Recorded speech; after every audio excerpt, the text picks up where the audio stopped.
an ancient grave. Its occupant surrounded by treasure and deadly weapons. The most stunning burial ever found of an elite Viking warrior. It's always been assumed that Viking warriors were all men. But new discoveries on this burial are turning that completely on its head. Because science has revealed that this iconic warrior was a woman. I'm Ella Al-Shamahi, archaeologist and National Geographic explorer, an expert in ancient human remains. She's female. Now, I'm on a mission. Armed with cutting-edge technology. That's amazing. Analysing brand new forensic data. Blood everywhere, head wounds bleed quite heavily. Conducting unique scientific experiments. Oh my gosh, we've done some damage. And even making my own amazing archaeological discovery. Is that a cause of death? To reveal whether Viking women could really have fought alongside men. And to find out if this one extraordinary burial is unique, or whether there are more Viking warrior women out there. There are so many other burials in the Viking world. It wouldn't surprise me at all if we find more. What is being revealed right now is transforming everything we thought we knew about the Vikings and how their women might have gone to war.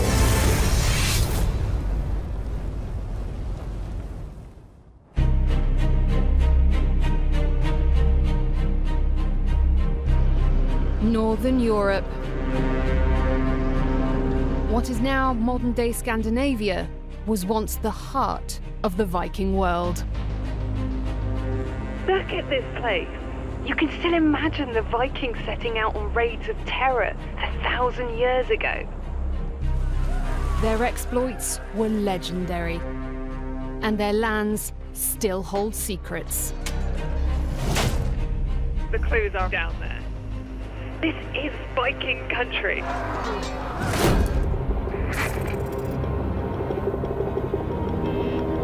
My investigation into Viking warrior women begins here, in Sweden's capital, Stockholm. I've come to the Swedish History Museum to see the Birka warrior, the skeleton that's causing such controversy in Viking archaeology. The fragile remains are not on display to the public, but I've been given special access. I've definitely got goosebumps right now again. A burial unearthed over a century ago, surrounded by a rich stash of weapons. Oh my gosh. Wow. At the time, experts hailed the discovery of an elite Viking warrior. The assumed remains of a man. But now, that assumption turns out to be wrong. New analysis by a team including archaeologist Charlotte Hayden Hirne Jonsson has confirmed that this elite warrior was female.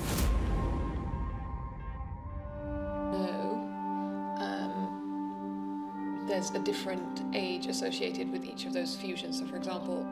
So why haven't archaeologists known this all along? If this is a jigsaw puzzle, most of it's missing. Yes.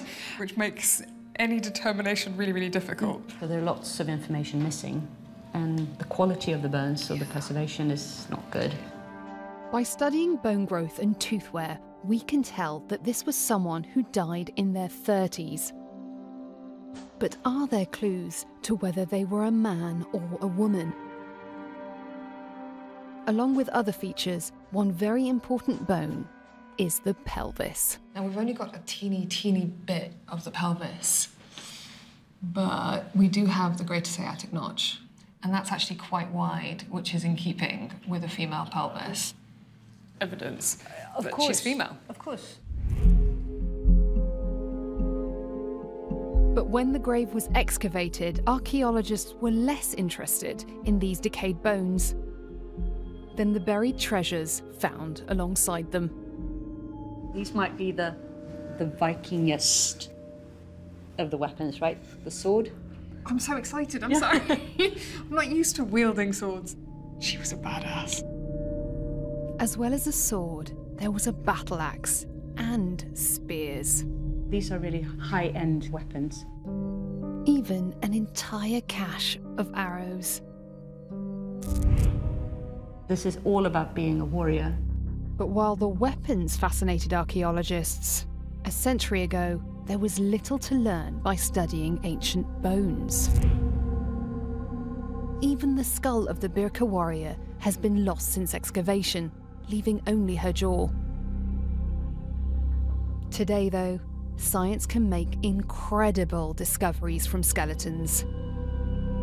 And DNA analysis has proved what examination of the pelvis suggests, that these remains are biologically female. The results have sent shockwaves through the world of archaeology. So what was the initial reaction? Everything and anything from you must have the wrong bones to I have a gut feeling that you're wrong, actually. Right. Some experts still doubt that Viking women could have fought like men. And others have started to ask whether this biological female might have chosen to identify as a man. The Birka warrior is really challenging what a lot of archaeologists have always believed. It is a massive upset. You've got this grave that everybody has always agreed was a really significant Viking warrior grave. Now, we know it's female. And the real question for me is, if archaeology got one grave wrong, how many more female Viking warrior graves are there out there?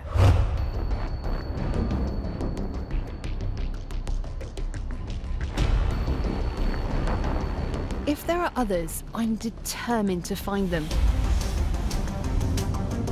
But first, I need to know what to look for. So I'm heading to where our warrior was discovered. 20 miles west of Stockholm is the ancient Viking settlement of Birka. Today, it's uninhabited, but 1,200 years ago, this was a thriving hub of the Viking world.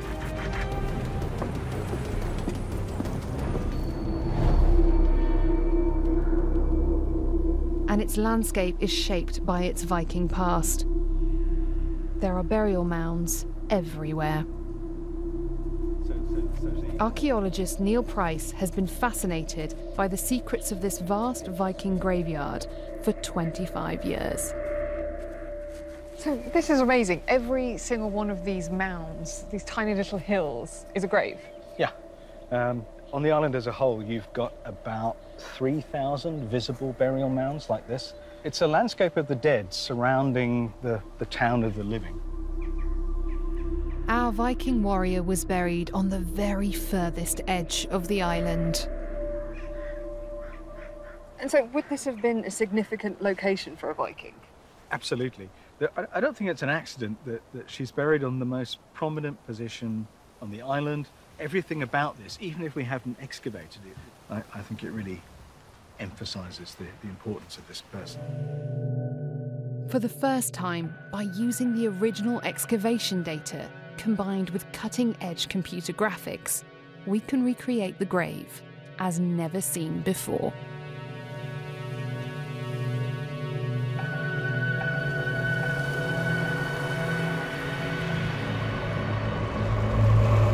Our warrior was buried in a chamber grave, an entire underground room reserved only for the most important Vikings.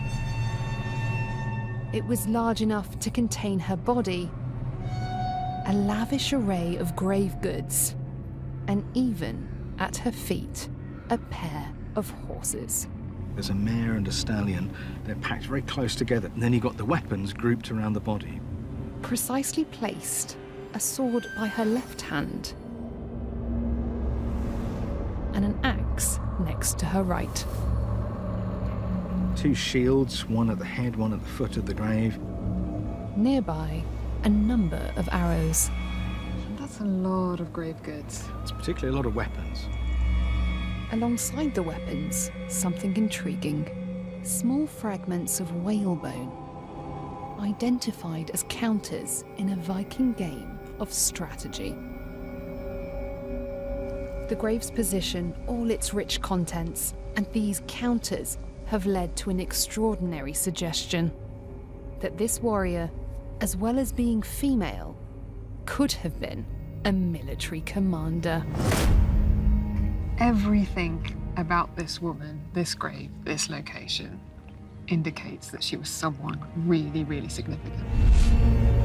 The discovery that our woman could have been a military leader is remarkable, asking some big new questions of sex and gender in the Viking world. But if archaeology has got one grave so wrong for over a century, could there be more? Is she alone? Was she really the only one? If we look, say, at warrior burials all over the Viking world, most of them aren't sexed at all. Some of those are going to turn out to be female. There are so many other burials in the Viking world, so many more questions left to ask. It wouldn't surprise me at all if we find more. How many Viking warrior women could be out there? And how could this change what we know about the Viking world? Leaving my female warrior behind in Sweden, I'm heading south to Denmark in search of what could be another. Following a lead, I'm linking up with Polish archaeologist Leszek Gardewa. Do you think it would have been common for women to be warriors? I don't think this was very common. I think they certainly existed, but there were much fewer female warriors than male warriors. Leszek's brought me to a rural Danish island called Langeland. All these wheat fields grow over an ancient Viking cemetery, where 49 graves were excavated in the 1980s. I've come to investigate one in particular. Using original excavation data combined with computer graphics, we can recreate the grave, allowing us to explore it in a completely new way. Unlike the Birka warrior, this Danish burial has always been identified as female, but never as a warrior. Leszek, though, thinks that that could be wrong. It's one of a few chamber graves in the cemetery, and chamber graves are something that immediately suggests high status. Nail fragments are evidence that there was once a wooden coffin. The deceased person was buried within the coffin with several objects. Within the grave, mysterious treasures that make it unique. On her chest, a knife. At her hip, an ornate metal fire striker. And also a silver coin.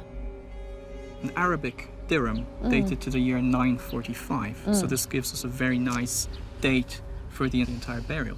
Wow, okay.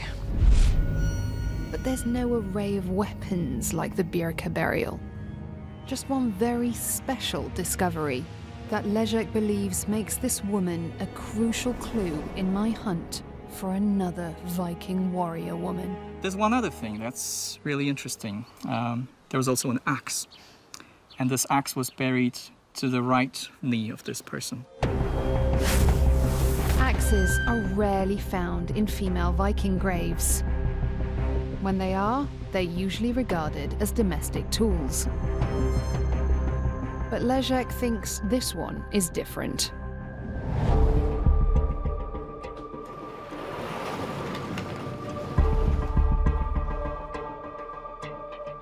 Ever since its discovery, the ancient axe head has been carefully preserved deep within the stores of Langeland's museum.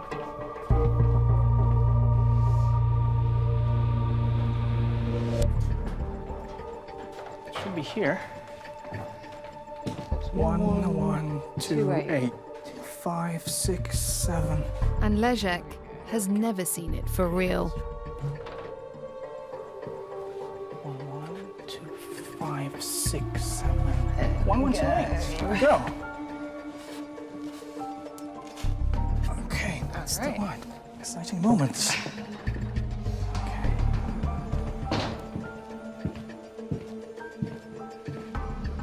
Okay, so it's the moment of truth. The moment of truth. Let's have a look inside. You haven't seen this before, right? No, no, it's my first time. Could be a crucial part of the puzzle. Absolutely. Okay, are you ready? Let's do this. Let's do this.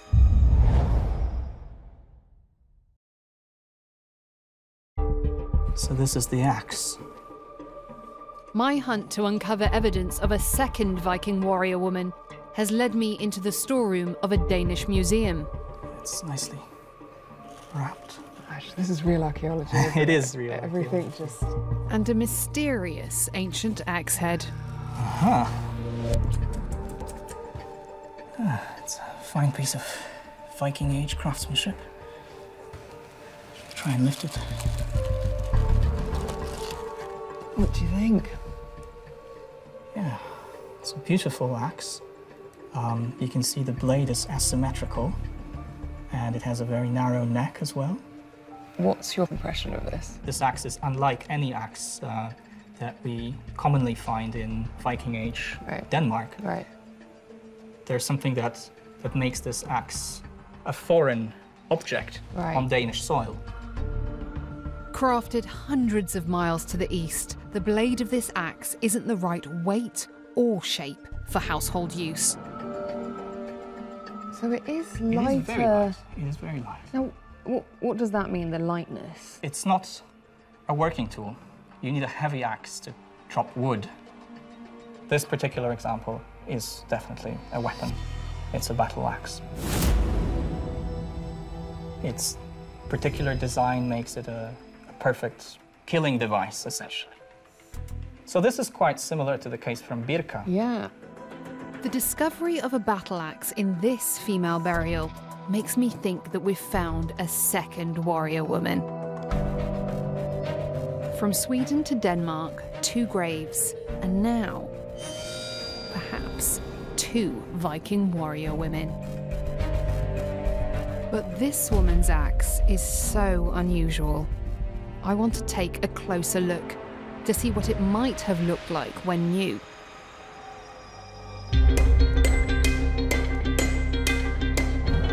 And how it might have been used. Forging is like sculpting in clay. You sculpt it with a hammer. I've commissioned expert weapon maker Tord Bergelin to make an exact replica. So it's only the edge that is really polished.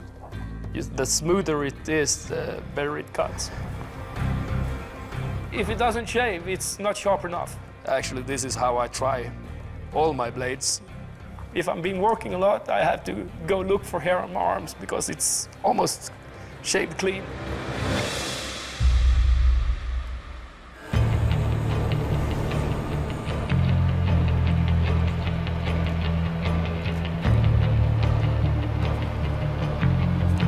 Armed with this razor-sharp weapon, I arrive at Denmark's Trelleborg fortress.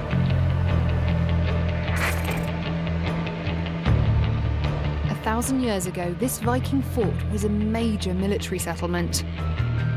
An ideal place to test my new axe in the hands of a local female fighter.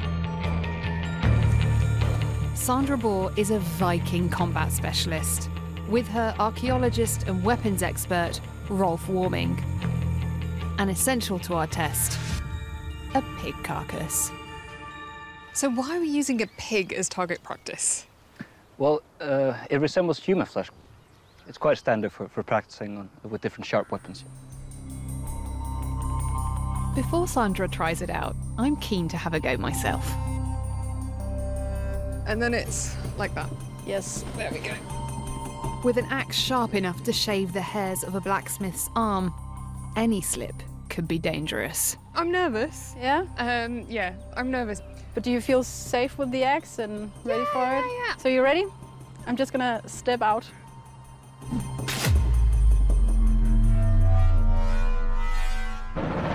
You made a big cut? That's quite a bit of damage. Even in the hands of a first-time warrior, the blade slices into flesh like butter. But in the hands of Sandra, this light axe is a fast, one-handed killing machine.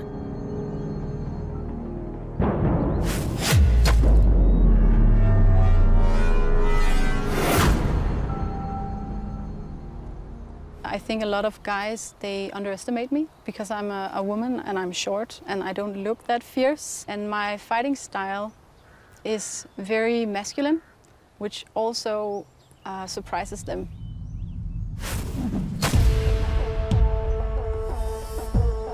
If Sandra can be deadly with this battle axe today, then so could a Viking woman 1,000 years ago.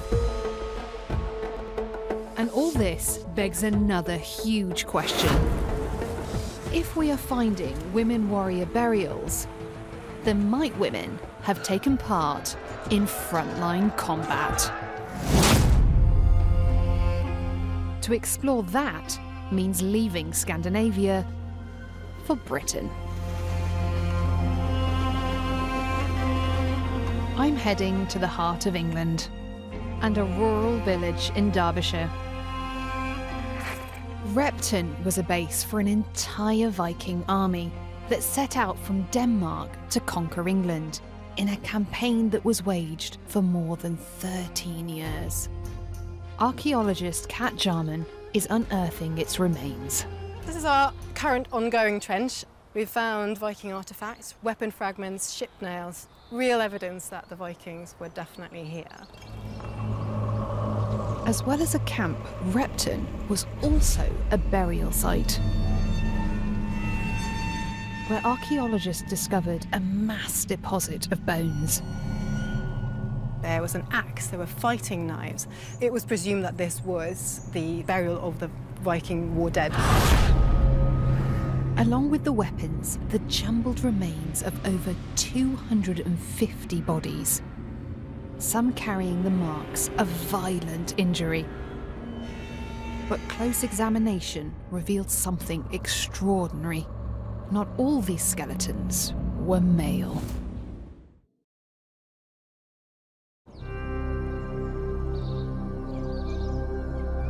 In an English village, I could have hit the motherlode in my search for Viking warrior women. A burial pit of suspected war dead. About 80% of those buried there were men, but 20% were women. This really was the war cemetery of the Great Army. The assumption was that that would only have men in it. So who were these women?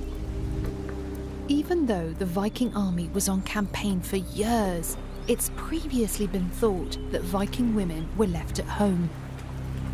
The assumption was that women had no roles in these armies. They stayed at home as nice housewives when their men went abroad. One of the early suggestions was that perhaps these were Viking men with local Anglo-Saxon wives who'd come along. So they married locally? Yeah. The dead women were assumed to be locals picked up by the army. But using cutting-edge science, Kat is revealing something unexpected. One of the things I've been looking at is strontium isotope analysis, which is a way of looking at tooth enamel. Enamel preserves chemical signatures. So the idea being that your teeth tell you where you grew up? Yeah, essentially they lock in a chemical signal that relates to geography. And so these people, were they from Repton based on this isotope analysis? So the ones I've been looking at and analysing, they're certainly not local, but they are from all sorts of places which could be completely consistent with parts of Scandinavia. The new evidence suggests that these women might have been part of the Viking invasion force. So far, no one is claiming that any of them fought and died in battle. but I'm wondering if it must be a possibility.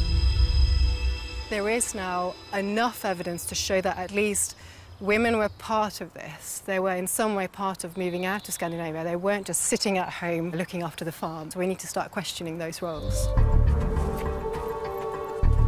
But could our women have really fought alongside men in battle? On average, men are bigger and stronger than women. So in hand-to-hand combat, my two potential warrior women would have risked being overpowered. But there was another Viking weapon that was deadly at a distance. The bow and arrow. And buried with the Birka warrior in Sweden was that cache of arrowheads. So I want to take a closer look at my first Viking warrior woman again, to search for forensic evidence of whether she might have fought in battle. We're using cutting-edge technology to scan the remains of the Birka warrior. Thousands of individual images are used to build up a detailed 3D model, detecting critical details that might tell us more about our warrior woman and her life. Forensic archaeologist Carolyn Rando is examining this new data from the Birka warrior for the very first time, beginning with her arms. This is her left humerus. This is from the back side.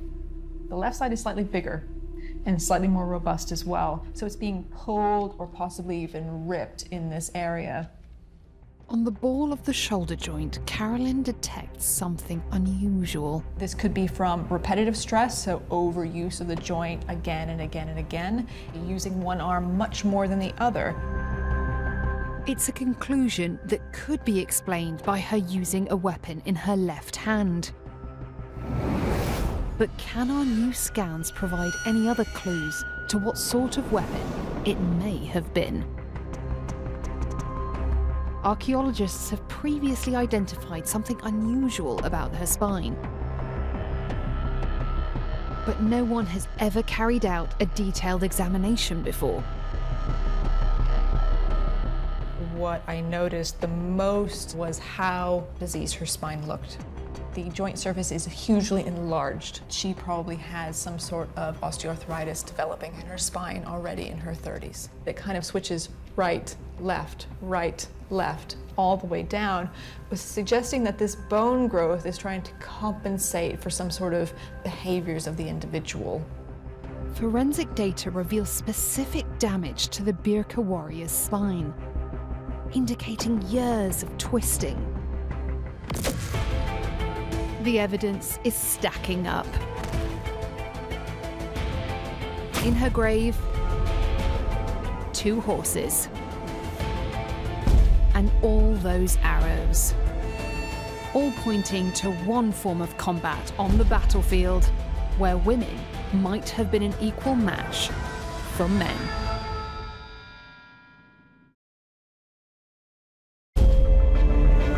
Studying the Birka warrior's grave in forensic detail is leading to a remarkable conclusion.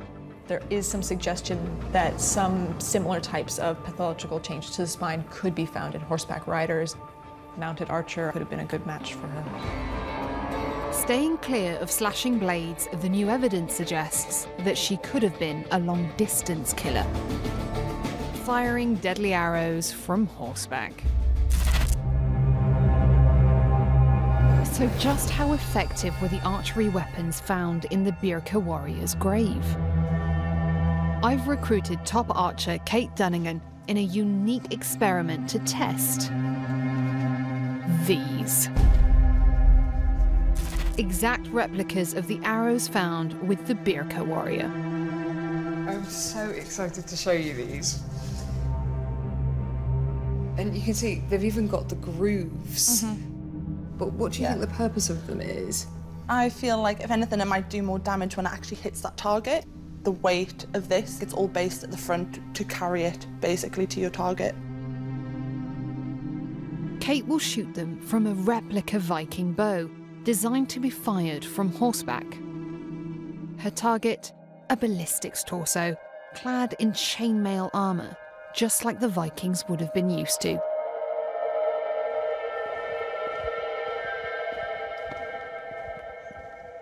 Our experiment will be monitored by ballistics expert Paul Everington. His specialist equipment will determine the arrow's velocity, while a high-speed camera will capture the moment of impact. So what we would measure is the velocity, and from that we calculate the energy and see the total effect on the human body. All right, this has never been done before. We are scientifically testing if her arrow is deadly.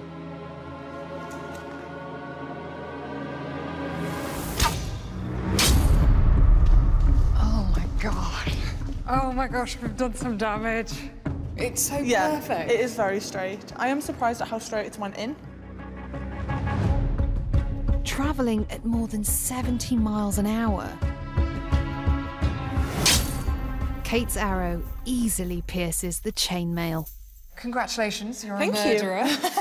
This has proved that the arrowhead that's in her grave is completely capable of being fatal. Yeah, absolutely. What kind of damage are we looking at?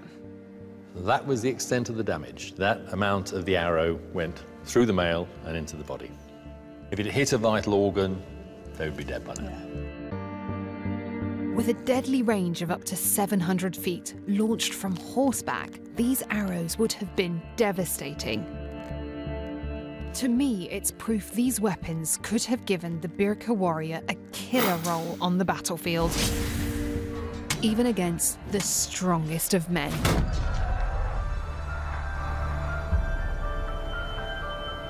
So far on my quest, I've discovered a potential axe-wielding woman warrior in Denmark and revealed that the occupant of an iconic warrior grave could have been a female mounted archer. But there's one more Viking burial I want to explore, this time in Norway.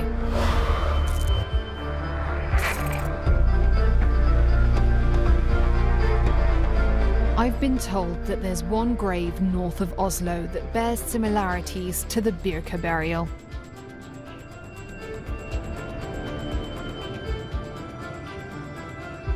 Travelling with me is Norwegian archaeologist Marianne Moen. This is Norway, and all of Norway is sparsely populated. And it's a very large country with not a lot of people in it. Are there a lot of excavations in the area? No. All the Viking graves that we have in Norway number about 8,000. Get sort of scattered graves more than anything else.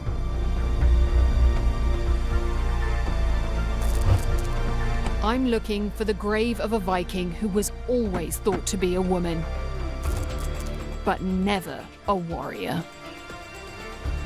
Despite the astonishing contents of her grave, that's utterly packed with weapons.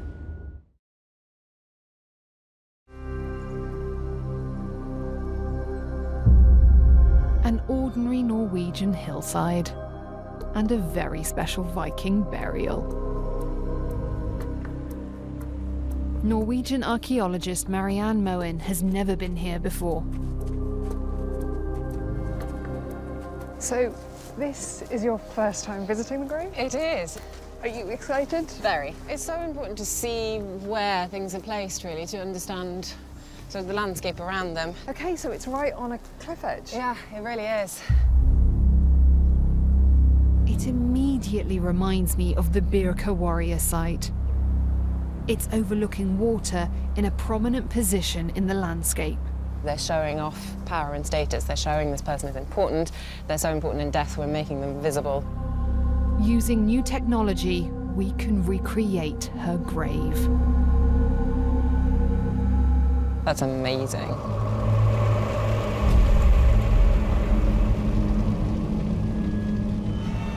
Placed all around our Viking woman, an entire arsenal of weapons.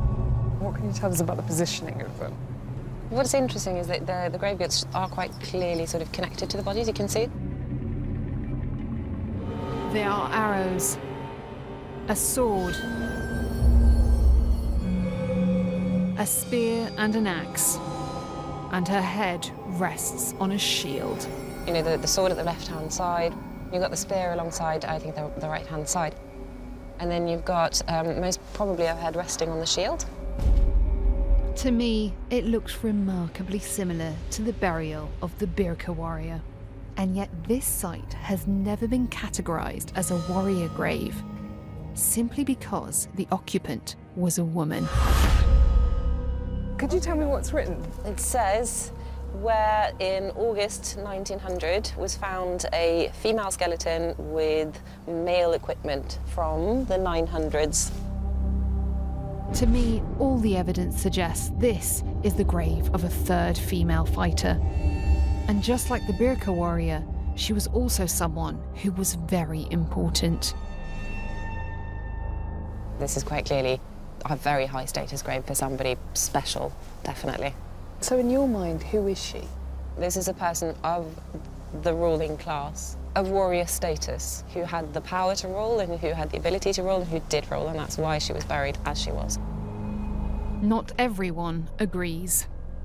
So there's a theory that she's a slave and she was a sacrifice? I don't think it's likely.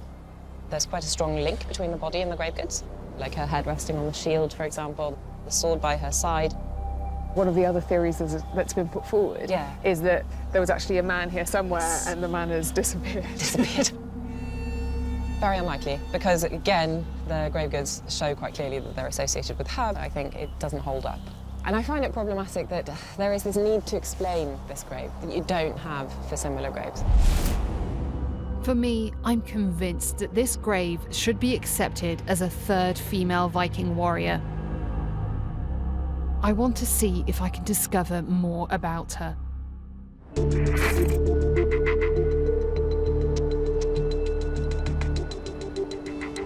I'm heading to Oslo's Museum of Cultural History, where this Viking woman's remains have been carefully preserved.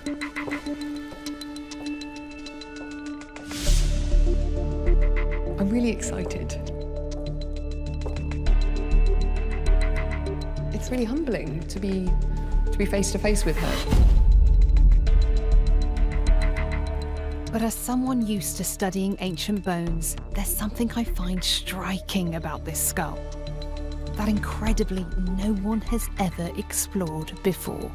I'm quite excited about this as well, because there's a dent on her forehead. Evidence of an injury, serious enough to have damaged the bone. Now the question is, when did that dent happen? Is that a cause of death? It might just be possible that I've discovered the very first evidence ever found of a Viking woman with a battle injury.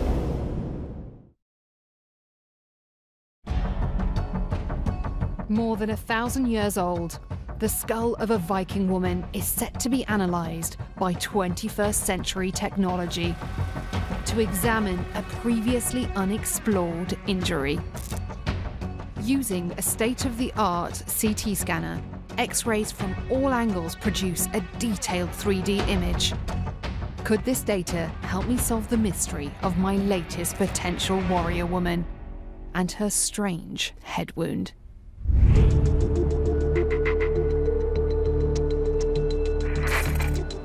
Back in London, forensic archaeologist Carolyn Rando examines the new data for evidence. Looking through the CT scan of the skull, we were able to notice there's this little dip kind of right here in the forehead. Could it maybe have been something like a sword or something like that? Possibly, kind of like shaving off a little bit of bone. He would have had a really massive scalp laceration. Blood everywhere. Head wounds bleed quite heavily because there's a lot of blood vessels up there. This was trauma on a massive scale. and we can explore what might have happened.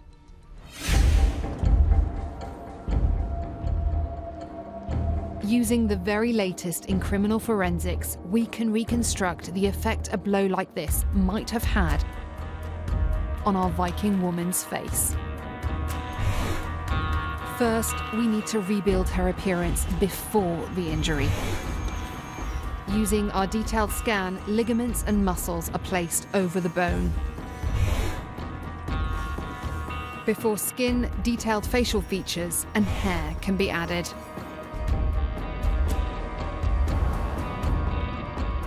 I'm so excited because this is a face that hasn't been seen in 1,000 years.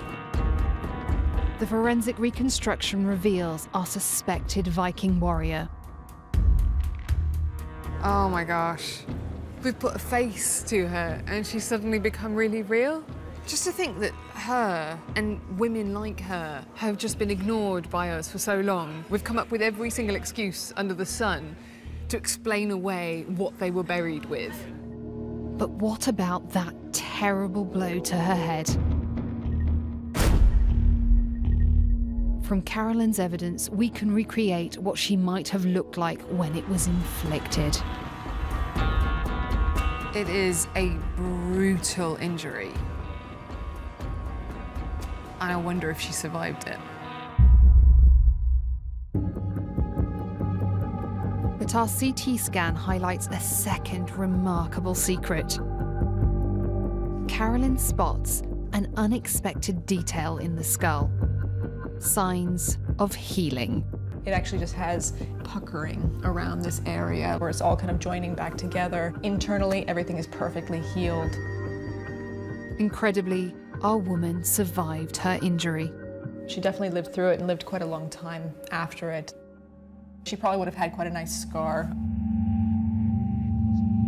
I keep looking at this thinking, nobody commented on this injury until, well, basically until I did. But how do you look at all that evidence and not think, yeah, female Viking warrior is probably our best and most educated guess?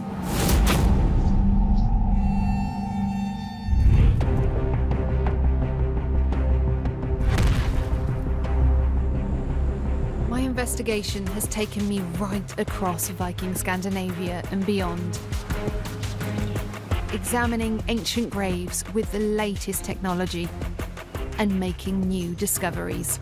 It's gorgeous, isn't it? Scientific evidence from an elite warrior grave. Kind of switches right, left, right, left. A Danish woman buried with a battle axe. And finally, the remains of a woman who'd suffered a terrible head injury. She probably would have had quite a nice scar. This has been incredible. And we've also made new discoveries that I really hope will challenge what some people still refuse to believe. That there's evidence out there that not only did elite female Viking warriors exist, but that they had the skills and the weapons to fight on the battlefield alongside men. Right now, we're writing a whole new chapter in Viking archaeology, in which traditional ideas about men and women's roles are being explored with fresh eyes. And it feels as if I've only just scratched the surface. There are hundreds of Viking warrior burials. How many more will turn out to be women? And what secrets are buried within their graves?